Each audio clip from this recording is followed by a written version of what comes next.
ଡଙ୍ଗାରେ କେବେ ବସିଛ? ବସିଛ? କୋଉଥିରେ ଯାଅ? ଡଙ୍ଗାଟା କୋଉଥିରେ ଯାଏ? ଜଳରେ ଯାଏ। তুমি ଯାଇଛ ବସିକି? କେତେ ଲାଗେ? ବହୁତ ମଜା ଲାଗେ ନାଇଁ କି? ଆଚ୍ଛା କହିଲେ ଏଇଟା କଣ? ଏହାକୁ ଏମିତି ଉଡେଇବ। ଦେଖିଲ ଏଇଟା କୋଉଠି ଉଡେ? ଆକାଶରେ ନାଇଁ କି? ତାହେଲେ ଆମେ ଆଜି କଣ ପଢିବା?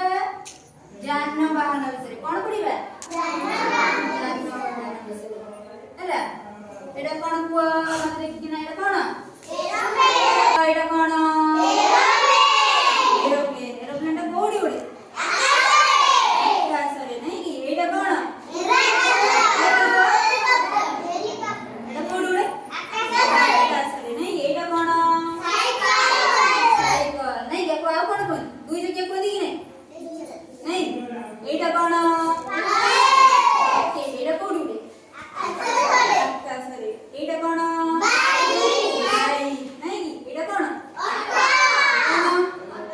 ଏଇଟା କଣ କୁହ? ଅଟୋ ନାଇଁ କି? ଏଇଟା କଣ? ଦେଖ ମତେ ଦେଖ। ଏଇଟା କଣ? ଏଇଟା କଣ? ରେଳ। ଏଇଟା କଣ?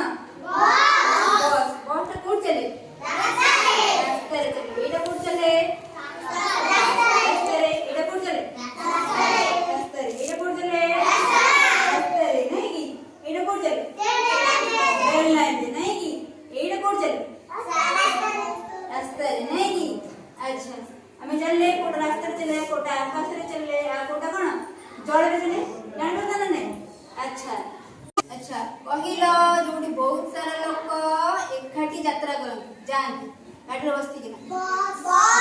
ଜଣେ ଜଣେ ଜଣେ ଜଣେ ବସ୍। ହଁ ରେଳ। ଆଉ କଣ? ଟେମ୍ପୁ। ଆଉ କଣ? ଆଉ କଣ? ଅଟୋ। ହଁ ଅଟୋ। ତାହେଲେ ବ୍ୟକ୍ତିଗତ କଣ? ବ୍ୟକ୍ତିଗତ କଣ? ଯୋଉଠି ଆମେ ଯାଉ ଏକୁଟିଆ ହେଲା, ଅନ୍ୟମାନେ ଯାଆନ୍ତି। କଣ କଣ କୁହ? ସାଇକେଲ। ଆଉ କଣ? ବାଇକ୍ ନୁହଁ କି?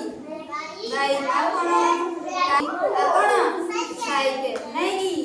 ଆଚ୍ଛା କହିଲ କୋଉ ଯାନଟି ଧୂଆଁ ବାହାର କରେ ନାହିଁ? କୋଉ ଯାନଟି କୁହ? ସାଇକେଲ। ଆଚ୍ଛା ଏଟା କଣ? କୋଉଥିରେ ଚାଲେ? ରାସ୍ତାରେ ଚାଲେ। କୋଉ କାହା ଦ୍ୱାରା ଚାଲେ? ତେଲ ପକେଇଲେ ଚାଲିବ ନା ନାଇଁ? ଅଟୋଟା।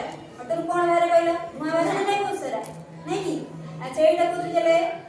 ଏଇଟା ବି ଚାଲେ। କୋଉଥିରେ ଚାଲେ? ତେଲରେ ନାଇଁ କି? ତେଲରେ ଚାଲେ କଣ ହୁଏ? ଧୂଆଁ ବାହାରିବ ନା ନାଇଁ? ଯାହାଦ୍ୱାରା କଣ ହୁଏ? ପବନଟା କଣ ହୁଏ? ପବନରେ ମିଶିଲେ ସେ ଧୂଆଁଟା କଣ ହୁଏ? ହୁଏ କି ନାଇଁ? ଆଚ୍ଛା କୋଉ ଯାନଟି ସବୁଠୁ ଭଲ ଧୂଆଁ ବାହାରେନି?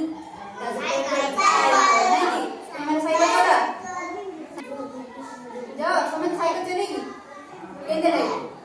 ବଢିଆ ଲାଗେ ନାଇଁ? ଆଚ୍ଛା ଆମେ ସମସ୍ତେ ଜାଣିଲେ ଯାନବାହନ ବିଷୟରେ। ଏବେ ଆମେ ଗୋଟେ ରାଇମ ଶୁଣିବା, ଠିକ ଅଛି? ହାତୀରେ